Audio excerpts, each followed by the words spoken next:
Meanwhile, ngayong araw ay magluluto tayo ng chicken adobo with mushrooms recipe. At ito na ang ating mga ingredients.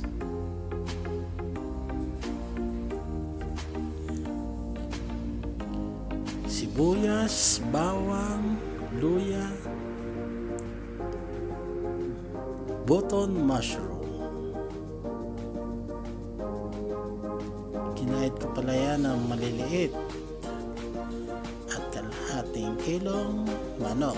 Ang ginamit ko dito ay drumstick. Mantika, oyster sauce, soy sauce, bechin,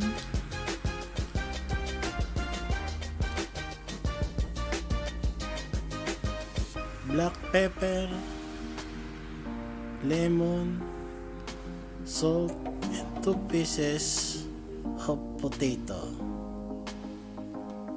Mag-isa na tayo. Naglagay na ako ng mantika, nagpainit na ako. Gisahin natin ang sibuyas. Ilagay na rin natin ang bawang at luya. Isutay lang natin siya ng mga 5 hanggang 3 minuto lang.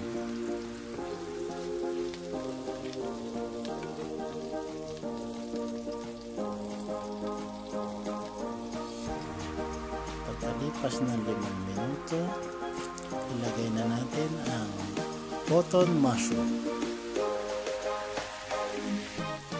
Ituin lang natin to ng mga 5 to 6 minutes.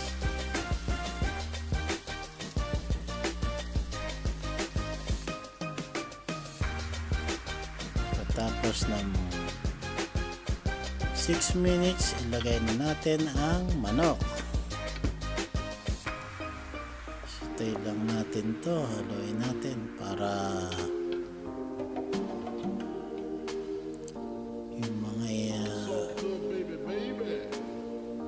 yung mga sibuyas, bawang ay kumapit sa ating manok. Naglagay na rin tayo ng pamintang durog, asin, bechin,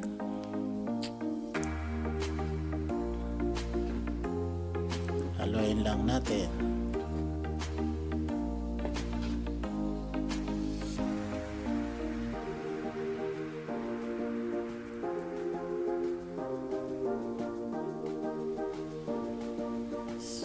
Pagkalipas ng mga 10 minuto, maglagay na tayo ng mga 2 cups of water. At maglalagay na rin ako dyan ng lemon. Pwede naman vinegar kung wala ko yung lemon. Kasi ang available ko ay lemon. Pagkalipas ng mga 10 minuto, inilagay ko na ang aking patatas.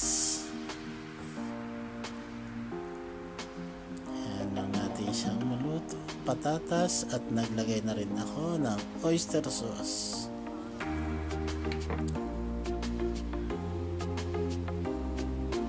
Soy sauce. Tantiameter pa lang aking ginagamit dito. Haluin lang natin para makombine yung ating inilagay ng mga ingredients. Pagkalipas ng mga 5 minuto, ito na yung ating chicken adobo mushroom recipe. Luto na ang aking chicken adobo with mushroom. Huwag nyo nga po palang kalimutan na mag-like, share, subscribe sa aking YouTube channel, Tolage Page Cooking Vlog. Maraming salamat po. Don't forget, follow and share.